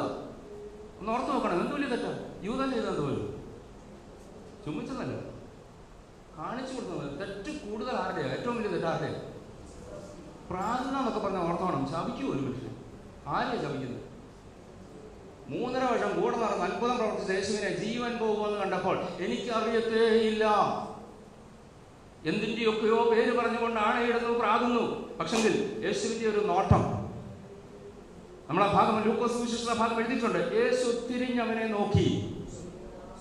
3 പ്രാവശ്യം പറഞ്ഞപ്പോൾ യേശുവിന്റെ ഒരു നോട്ടത്തിന് മുമ്പിൽ അനുദപിച്ച് കരഞ്ഞുകൊണ്ട് ഇവൻ ഇറങ്ങിച്ചെന്ന് ദൈവമേ എന്നോട് ക്ഷമിക്കണമേ എന്ന് അവിടെ നിന്ന് പ്രാർത്ഥിച്ചപ്പോൾ അവന്റെ പാപത്തിന്റെ കുറ്റം യേശു കർത്താവ് ക്ഷമിച്ച് അവനാണ് പിന്നീട് സഭയുടെ വ്യക്താവായി മുന്നിൽ നിന്നുകൊണ്ട് സഭയെ നയിച്ചത്. അങ്ങനെയെങ്കിൽ ഇന്ന് പകൽ ദൈവമക്കളെ ഞാൻ വിളിച്ചു പറയട്ടെ, നമ്മൾ ഒരുപക്ഷെ ദൈവത്തിൽ നിന്ന് അകന്നു പോയാലും ചില അവകാശം നഷ്ടമാക്കിയാലും ആ അവകാശം നഷ്ടമാക്കിയതിനെ ഓർത്ത് പ്രാർത്ഥിക്കാൻ അനുഗമിക്കാൻ തയ്യാറാകുമെങ്കിൽ, ദൈവസന്നിധിയിൽ കണ്ണുനീരോട് വിലാപത്തോട് ദൈവമുമ്പാകെ എന്നെ തന്നെ സമർപ്പിക്കാൻ തയ്യാറാകുമെങ്കിൽ എന്റെ പാപം ക്ഷമിക്കുമെന്ന് മാത്രമല്ല, മറ്റു പലരെക്കാൾ ഉപരി ദൈവം എന്നെ ശക്തമായി ഉപയോഗിക്കുക തന്നെ ചെയ്യും. ഇന്ന് പകല ബോധ്യത്തോട് ദൈവത്തോട് പറ, കർത്താവേ എന്റെ ജീവിതത്തിൽ വന്നുപോയത് ഏറ്റുപറയാനുള്ള കൃപ എനിക്ക് തരണമേ. കൃപ, ദൈവകൃപ. ഹല്ലേലൂയ. യൂദാ ചെയ്ത തെറ്റിനെ കുറിച്ച് നമ്മൾ പറയുമ്പോൾ കാണിച്ചു കൊടുത്തു. പക്ഷെ തനിക്ക് മാനസാന്തരം ഉണ്ടായി. മാനസാന്തരം ഉണ്ടായിട്ട് ദൈവസന്നിധിയിലല്ല ചെന്നത്. മത്തായി സുവിശേഷം എടുക്കാമോ? ആ വാക്യം മാത്രം നമ്മൾ ഒന്ന് വായിച്ചു വിട്ടേക്കാം. 27-ാം അധ്യായം, മത്തായി സുവിശേഷം 27-ാം അധ്യായത്തിന്റെ 3-ാമത്തെ വാക്യം.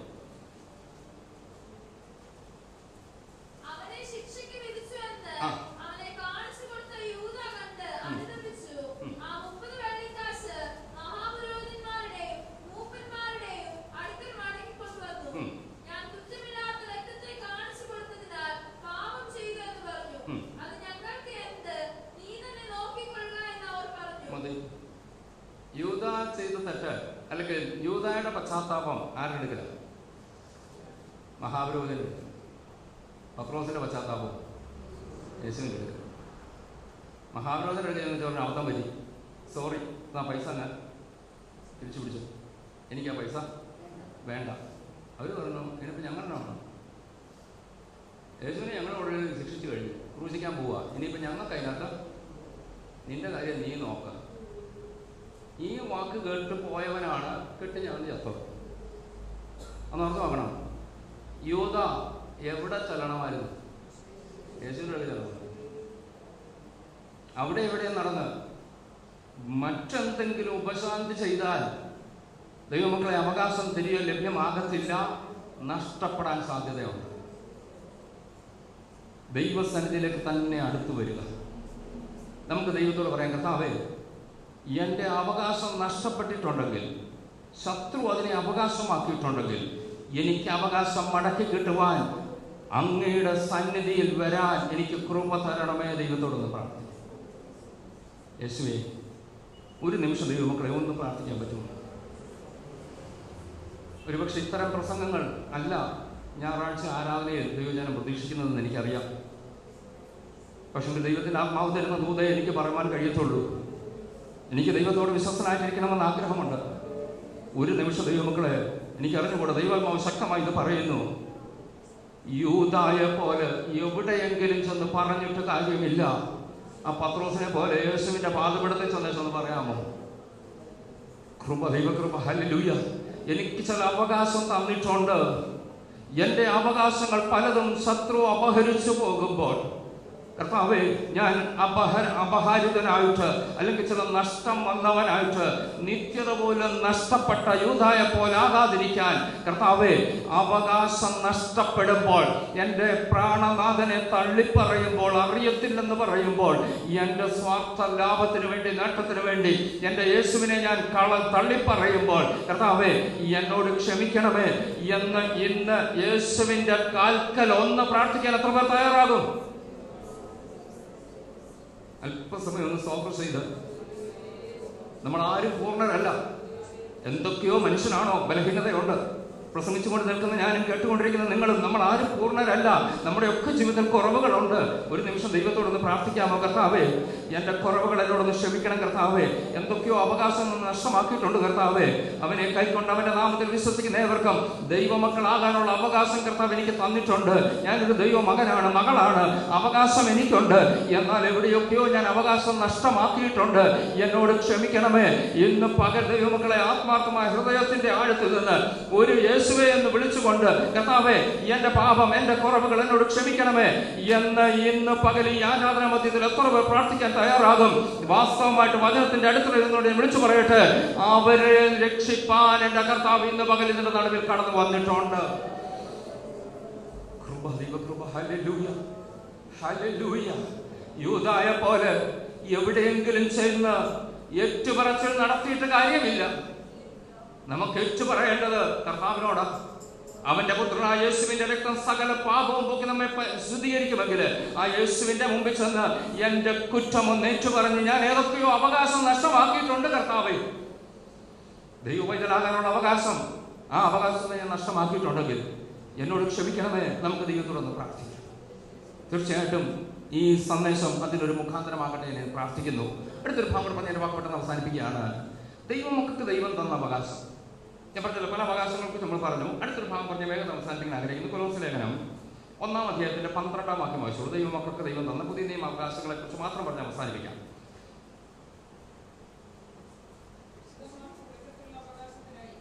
വിശുദ്ധന്മാർക്ക് വെളിച്ചത്തിലുള്ള അവകാശത്തിനായി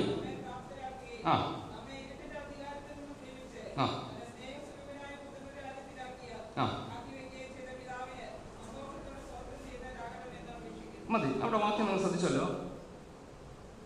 കൊളോഷ്യൻസ് ചാപ്റ്റർ 1:12.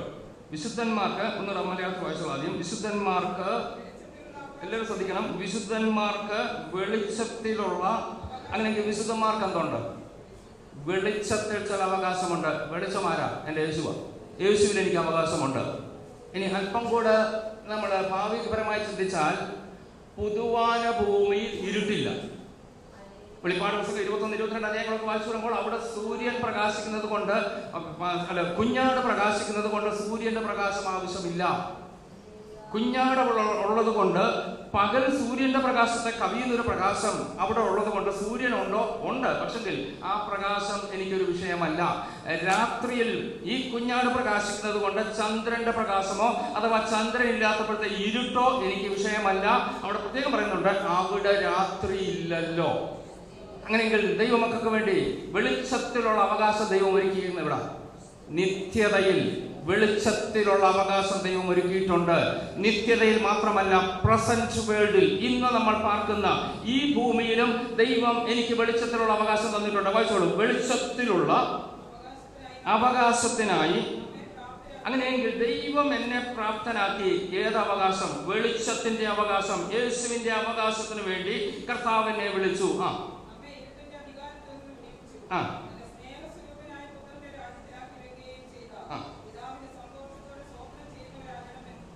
അങ്ങനെയെങ്കിൽ എന്തിനാ സ്തോത്രം ചെയ്യേണ്ടത്?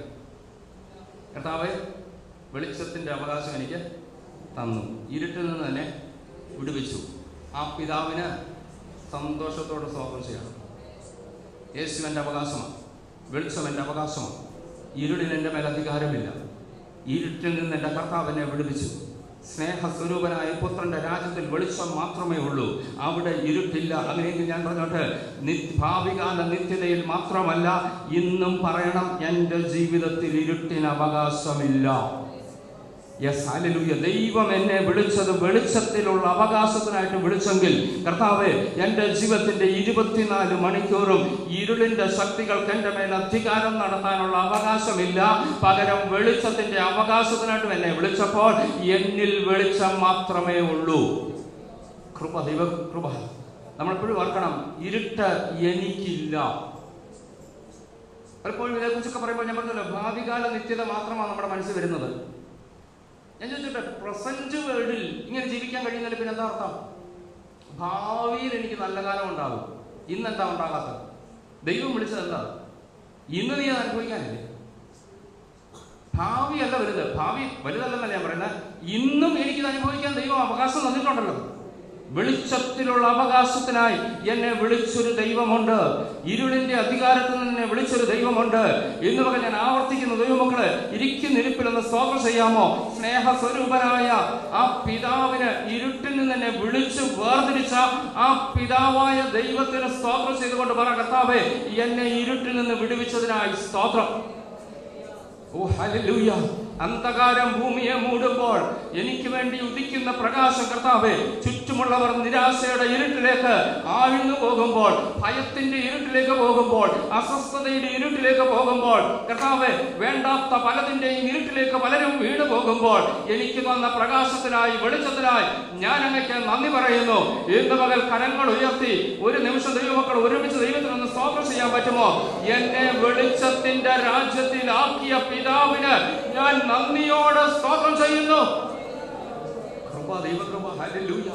അങ്ങനെ പറഞ്ഞോണം, എനിക്ക് ഇന്ന് വെളിച്ചം ദൈവം തന്നിട്ടുണ്ട്.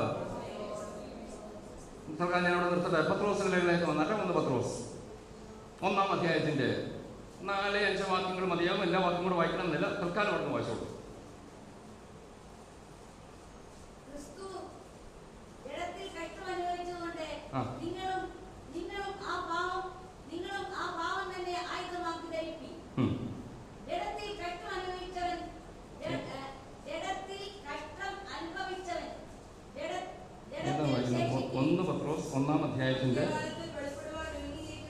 അന്ത്യകാലത്തിൽ വെളിപ്പെടുവാൻ ഒരുങ്ങിയിരിക്കുന്ന രക്ഷയ്ക്ക്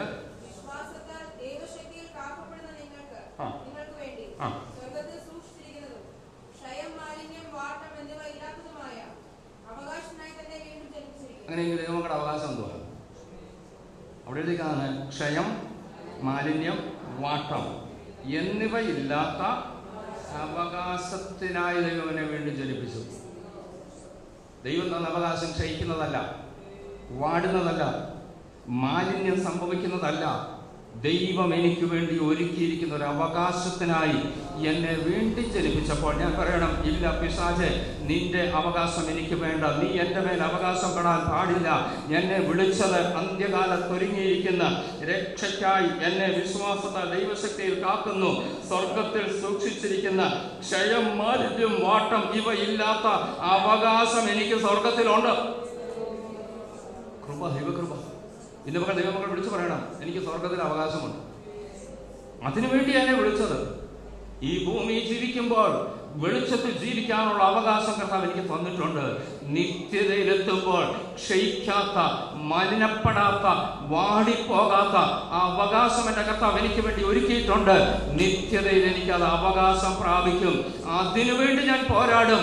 അതിനുവേണ്ടിയാണ് ഞാൻ ജീവിക്കുന്നത്. കൃപ, ദൈവകൃപ. ഇതിനെല്ലാം വേണ്ടി ദൈവം തന്നതാണ് പരിശുദ്ധമാവിനെ. ഞാൻ ആ വാക്യം കൂടി വായിച്ച് അവസാനിപ്പിക്കാം. എഫേസ്യ ലേഖനം 1-ാം അധ്യായത്തിന്റെ 14-ാം വാക്യം വായിച്ചു.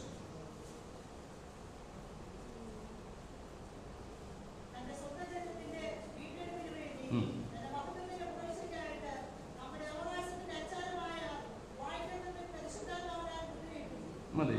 11 വായിച്ചോളൂ. അവനിൽ നാം മതി. അങ്ങനെങ്കിൽ എഫേസ്യ ലേഖനം 1-ാം അധ്യായം നമ്മൾ വായിക്കുമ്പോൾ ലോകസ്ഥാപനത്തിന് മുമ്പേ ക്രിസ്തു യേശുവിൽ നമ്മെ കണ്ടു, നമ്മെ ദത്തെടുത്തു. അങ്ങനെയെങ്കിൽ ദത്തെടുത്തവന് ഇപ്പം എന്തോ കിട്ടി? അവകാശം കിട്ടി. 11 വയസ്സ് അങ്ങനെയല്ലേ? അവനിൽ നാം. അങ്ങനെയെങ്കിൽ ദത്തെടുത്ത് എനിക്കിപ്പോൾ എന്തോ കിട്ടി?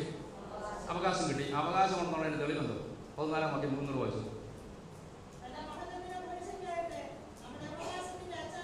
അവകാശത്തിന്റെ അച്ചാരമായ. അങ്ങനെയെങ്കിൽ അവകാശത്തിന്റെ അച്ചാരം ഇംഗ്ലീഷിൽ ഗ്യാരണ്ടി എന്നാണ് വായിച്ച വാക്യം. Who is the guarantee of our inheritance? Who is the guarantee of our inheritance until the redemption of the purchased possession to the praise of His glory. മതി. ആ ഭാഗം ശ്രദ്ധിച്ചല്ലോ. പരിശുദ്ധാത്മാവിനെ ദൈവം എനിക്ക് തന്നത് ഒരു ഗ്യാരണ്ടിയാണ്. എന്തിന്റെ ഗ്യാരണ്ടിയാണ്? എന്നെ സ്വർഗത്തിൽ കൊണ്ടുപോകാന്നുള്ള ഗ്യാരണ്ടിയാണ്. നിത്യതയിൽ എനിക്ക് അവകാശമുണ്ട്. എഫേസ്യ ലേഖനം നമുക്കറിയാമല്ലോ. ഓരോ ദിവസവും ആ ഭാഗം പറയുമ്പോൾ നിങ്ങളെ ദത്തെടുത്തു. 11-ാം വാക്യം നമ്മൾ വായിച്ചു. അവനിൽ നാം അവകാശം പ്രാപിച്ചു. എനിക്ക് സ്വർഗത്തിൽ അവകാശമുണ്ടെന്നുള്ളതിന് ഗ്യാരണ്ടി എന്തോ? ഇന്ന് പരിശുദ്ധമായ എൻ്റെ ഉണ്ട്. അങ്ങനെയല്ലേ വായിച്ചത്? മലയാളത്തിൽ വായിച്ചപ്പോൾ അങ്ങനെ വായിച്ച വാക്യം ലാസ്റ്റ് ഭാഗം വായിച്ചാൽ മതിയാവും.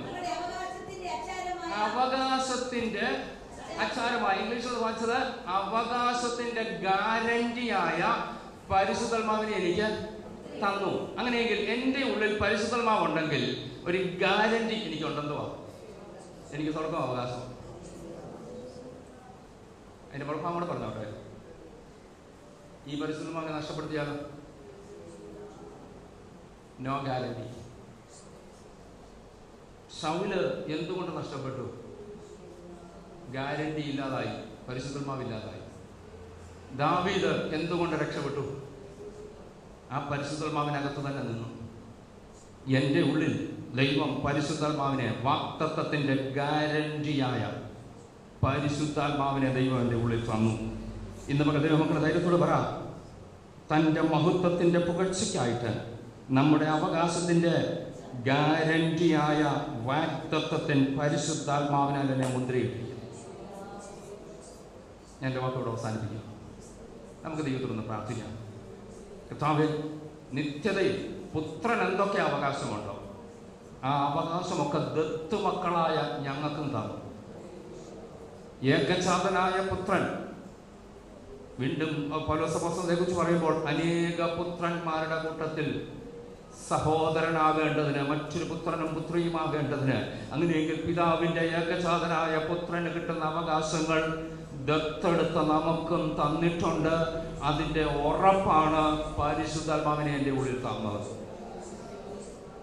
ഇന്ന് പകൽ ദൈവമക്കളെ, അവകാശത്തിൻ്റെ പ്രഭുവായ അഭിഷേകത്തെ നഷ്ടമാക്കാതെ നമുക്ക് ദൈവത്തോടൊന്ന് പ്രാർത്ഥിക്കാം. എല്ലാ പ്രിയപ്പെട്ട നിമിഷം ഒന്ന് പ്രാർത്ഥിച്ചാൽ ദൈവത്തിൻ്റെ പരിശുദ്ധാത്മാവ് വ്യക്തമായി നമ്മോട് സംസാരിച്ചു. ദൈവത്തിൻ്റെ ആത്മാവിന് നമ്മെ അല്പം കൂടെ ദൈവത്തോട് അടുപ്പിക്കണമെന്ന് പദ്ധതിയുണ്ട്. ശൗലിന് പറ്റിയത്, യൂദായ്ക്ക് പറ്റിയത് നമ്മുടെ ജീവിതത്തിൽ സംഭവിക്കാതിരിക്കാൻ ദൈവം ആഗ്രഹിക്കുന്നുണ്ട്. ഇന്ന് പകൽ വെറുതെ അല്ല ദൈവം ഈ ആലോചന തന്നത്. Yes, hallelujah. ദാവീദിന്റെ ജീവിതത്തിൽ പാഴ്ചകൾ പറ്റി, എന്നാൽ താൻ ദൈവസന്നിധിയിൽ ഏറ്റു പറഞ്ഞു. പത്രോസിന്റെ ജീവിതത്തിൽ യൂദാ ചെയ്തതിലും വലിയ തെറ്റ് ചെയ്തു. പക്ഷെങ്കിൽ യേശുവിന്റെ മുമ്പാകെ, അഥവാ ആ താൻ മാറിപ്പോയി കരഞ്ഞ് എന്നോട് ക്ഷമിക്കണമേ എന്ന് പറഞ്ഞപ്പോൾ ആ പത്രോസിനെ ആ പെന്തക്കോസ്ത് നാളിൽ സഭയുടെ വ്യക്തമായി എഴുന്നേറ്റ് നിന്ന് 3000 പേർ കൂടി വന്ന സമൂഹത്തിൽ, 3000 പേർ സ്നാനപ്പെട്ട സമൂഹത്തിൽ ഒരുപക്ഷെ അതിലധികം ആൾക്കാർ കൂടിയിട്ടുണ്ടായിരിക്കാം. അവരെ അഭിസംബോധന ചെയ്ത് ദൈവത്തിന്റെ വചനം സംസാരിപ്പാൻ പത്രോസിനെ ഒരുക്കിയത് ഈ പരിശുദ്ധാത്മാവിനെ നഷ്ടമാക്കാഞ്ഞതുകൊണ്ട്. കൃപ, ദൈവകൃപ, ഹല്ലേലൂയ. വെളിച്ചത്തിലുള്ള അവകാശത്തിനായി കർത്താവിന്റെ വലിയ അഭിഷേകം തന്നിട്ടുണ്ട്. സ്വർഗത്തിൽ സൂക്ഷിച്ചിരിക്കുന്ന, എനിക്ക് വേണ്ടി വെളിപ്പെടുവാനുള്ള, അന്ത്യകാലത്ത് വെളിപ്പെടുവാനുള്ള ആ ക്ഷയം, മാലിന്യം, വാട്ടമില്ലാത്ത ആ അവകാശം എനിക്ക് പ്രാപിക്കണമെങ്കിൽ ഈ അഭിഷേകം എനിക്ക് ആവശ്യമുണ്ട്. ഇന്ന് പകൽ നമുക്ക് ദൈവത്തോട് ഒരുമിച്ചത് പറയാം. കർത്താവേ, വാഗ്ദത്തത്തിന്റെ അവകാശമായ ആ അഭിഷേകം എൻ്റെ മേൽ പകർന്നിട്ടുണ്ട്. പരിശുദ്ധാത്മാവിനെ എൻ്റെ മേൽ തന്നിട്ടുണ്ട്. അതിന്റെ ഗ്യാരണ്ടി എന്നെ നിത്യതയിൽ എത്തിക്കാമെന്നുള്ള ഗ്യാരണ്ടിയായിട്ട് പരിശുദ്ധാത്മാവിനെ എൻ്റെ ഉള്ളിൽ തന്നിട്ടുണ്ട്. ഈ ദിവസങ്ങളിൽ കർത്താവേ, ഈ അവകാശം നഷ്ടമാക്കാതെ ജീവിപ്പാൻ എനിക്ക് കൃപ തരണം. Yes, hallelujah. ഒരു നിമിഷം കൂടെ പ്രാർത്ഥിക്കാമോ? ശത്രു ഈ അവകാശത്തിലേക്ക് കയറരുത്. നിങ്ങളുടെ വസ്തു നഷ്ടപ്പെട്ടാലും, നിങ്ങളുടെ പണം നഷ്ടപ്പെട്ടാലും, നിങ്ങളുടെ ജോലി നഷ്ടപ്പെട്ടാലും, ഈ ഭൗതിക ലോകത്തെ പലതും നഷ്ടപ്പെട്ടാലും, ആരോഗ്യം നഷ്ടപ്പെട്ടെന്ന് വരാം, അതൊന്നും ഒരു നഷ്ടമല്ല, മടക്കിയെടുക്കാം. സമയവും കാലങ്ങളൊക്കെ ഉണ്ടെങ്കിൽ നഷ്ടപ്പെട്ട പലതിനെയും മടക്കിയെടുക്കാം. എന്നാൽ ആത്മീയമായി നഷ്ടപ്പെട്ടതിനെ മടക്കിയെടുക്കണമെങ്കിൽ ഞാൻ ദൈവസന്നിധിയിൽ വില കൊടുക്കണം. മാത്രവുമല്ല, വരട്ടെ, കുറച്ചുകൂടെ കഴിയട്ടെ എന്ന് പറഞ്ഞ് ഞാൻ കാത്തിരുന്നാൽ ഞാൻ മടക്കിയെടുക്കും മുമ്പ് എൻ്റെ മരണമാണോ കർത്താവിൻ്റെ വരമാണോ എനിക്കറിയത്തില്ല. നഷ്ടപ്പെട്ടു പോകാൻ സാധ്യതയുണ്ട്. നമുക്ക് ദൈവത്തോടൊന്ന് പ്രാർത്ഥിക്കാം. കർത്താവേ, നഷ്ടമാകാനിട വരരുത്. Yes, hallelujah. ഇന്ന് പകൽ ഞാൻ വീണ്ടും ആവർത്തിച്ച് പറയുന്നു, തൻ്റെ വാഗ്ദത്തത്തിൻ്റെ ആ അഭിഷേകത്തിന്റെ, ആത്മാവിന്റെ അച്ചാരമായ ആ പരിശുദ്ധാത്മാവിനെ ദൈവം എൻ്റെ ഉള്ളിൽ തന്നിട്ടുണ്ട്. ഇന്ന് പകരം ബോധ്യമുള്ളവർ ദൈവത്തോടൊന്ന് പ്രാർത്ഥിക്കാമോ? എൻ്റെ മേൽ അഭിഷേകമുണ്ടെങ്കിൽ ഞാൻ ഗ്യാരണ്ടീഡാണ്. എന്നെ നിത്യതയിലോട്ട് എത്തിക്കുമെന്നുള്ള ദൈവത്തിന്റെ ഗ്യാരണ്ടിയാണ് അഭിഷേകം. എന്നാൽ എൻ്റെ ഉത്തരവാദിത്വം ഈ അവകാശത്തെ ശത്രു നശിപ്പിക്കാനിട വരരുത്. അല്പസമയം ഒന്ന് സ്തോത്രം ചെയ്ത് ഒന്ന് ശക്തിപ്പെടാമോ? കൃപ, ദൈവകൃപ. എല്ലാ പ്രിയപ്പെട്ട ദൈവത്തോടൊന്ന് പ്രാർത്ഥിക്കാമോ? ഒടുവിൽ കർത്താവിലും അവൻ്റെ അമിത ബലത്തിലും ശക്തിപ്പെടും. കാരണം ചില പോരാട്ടമുണ്ട്. Yes, hallelujah. ജഡരക്തങ്ങളോടല്ല പോരാട്ടമുള്ളത്. ചില വാഴ്ചകൾ, ചില അധികാരങ്ങൾ എൻ്റെ മേൽ ദൈവം പകർന്ന ഈ അഭിഷേകത്തെ നഷ്ടമാക്കാനായിട്ട് എന്നോട് പോരാടുമ്പോൾ എൻ്റെ സ്വയശക്തി കൊണ്ട് എനിക്ക് കഴിയത്തില്ല. ആത്മാവിൽ ബലപ്പെട്ടാൽ, അമിത ബലത്തിൽ ബലപ്പെട്ടാൽ, ഇന്ന് പകരം ബലം കുറഞ്ഞു പോയവർ ദൈവത്തോടൊന്ന് പ്രാർത്ഥിച്ചാട്ട് എന്നോ പ്രാപിച്ച അഭിഷേകം എവിടെയോ ചോർന്നു പോയിട്ടുണ്ടെങ്കിൽ, നഷ്ടപ്പെട്ടു പോയിട്ടുണ്ടെങ്കിൽ, ഇന്ന് പകൽ ഇരിക്കുന്ന ഇരിപ്പിൽ ഒന്ന് പ്രാർത്ഥിച്ചാട്ട് കർത്താവേ, ആ അഭിഷേകത്തിന്റെ ശക്തി എൻ്റെ മേലൊന്ന് പകരണം കർത്താവേ, ആ അഭിഷേകത്താൽ എന്നെ ഒന്ന് നിറയ്ക്കണം കർത്താവേ. ഇതുവരെ ആ അഭിഷേകത്തിന്റെ നിറവ് പ്രാപിച്ചിട്ടില്ലാത്തവർ ആരാധനാ മധ്യത്തിൽ ദൈവത്തിന് നിങ്ങളെ നിറയ്ക്കാൻ കഴിയും. ആഗ്രഹമുള്ളവർ ദൈവത്തോടൊന്ന് പ്രാർത്ഥിച്ചാണ് കർത്താവേ, എനിക്ക് വേണ്ടത് അവകാശമാണ്, നിത്യതയിലെ അവകാശമാണ് കർത്താവേ, അത് നഷ്ടമാകാൻ ഇട വരരുത്. ഏൽപ്പിച്ചു കൊടുത്ത് സമർപ്പിച്ച ദൈവമക്കളെ, അല്പസമയം ഒന്ന് സ്തോത്രം ചെയ്തോ. സമയം ഒട്ടും മുന്നോട്ട് പോയിട്ടില്ല. അല്പസമയം ദൈവമക്കൾ ഒന്ന് ദൈവത്തിന് നന്ദി കരേറ്റിക്കോ എന്നുള്ളത് ഞാൻ വിശ്വസിക്കുന്നു. ഈ അവകാശം നഷ്ടമാക്കാൻ ശത്രു പ്രവർത്തിക്കുമ്പോൾ ഇന്ന് മകളോട് ഇല്ല, ഈ അവകാശത്തെ ഞാൻ നഷ്ടമാക്കത്തില്ല. എന്നെ നിത്യതയിൽ കൊണ്ടെത്തിക്കാനുള്ള അവകാശത്തെ ഞാൻ നഷ്ടമാക്കത്തില്ല. അതിനുവേണ്ടി ഞാൻ പോരാടാൻ തയ്യാറാ.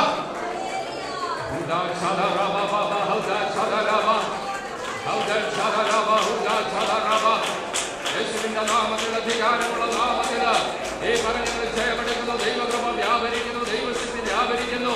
അഭിഷേകത്തിന്റെ ശക്തി കർത്താവേ ഓരോ ഉള്ളവരിലേക്കോട് നയിച്ചാട്ട് ദൈവങ്ങൾ അല്പസമയം ദൈവത്തെ നന്ദി കരേറ്റിക്കോ. കരങ്ങൾ അടിച്ച് ദൈവത്തെ ആരാധിക്കാൻ കഴിയുന്നവർ കരങ്ങൾ അടിച്ച് ദൈവത്തെ ആരാധിച്ചുകൊള്ളുക. അന്യ ഭാഷകൾ ദൈവത്തെ ആരാധിക്കാൻ കഴിയുന്നവർ അന്യ ഭാഷകളെ ദൈവത്തെ ആരാധിക്കുക. ഏത് മകൻ ഈ അഭിഷേകത്തിന്റെ ശക്തി നമ്മുടെ മേൽ വ്യാപരിക്കട്ടെ.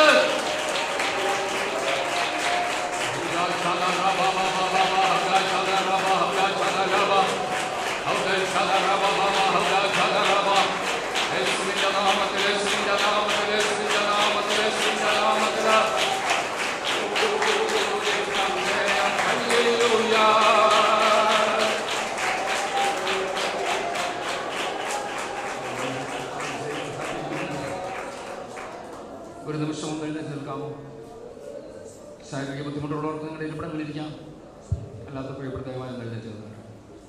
നമ്മൾ ഒരുമിച്ച് ദൈവസന്നിധിയിൽ അല്പസമയം ദൈവത്തിന് നന്ദി കരയുക. നമുക്കൊരുമിച്ച് ദൈവത്തോട് നമ്മെ തന്നെ ഏൽപ്പിച്ചു കൊടുത്തുകൊണ്ട് ദൈവസന്നിധിയിൽ നമുക്ക് ചേർന്ന് പാടി കർത്താവിനെ മോഹപ്പെടുത്താം.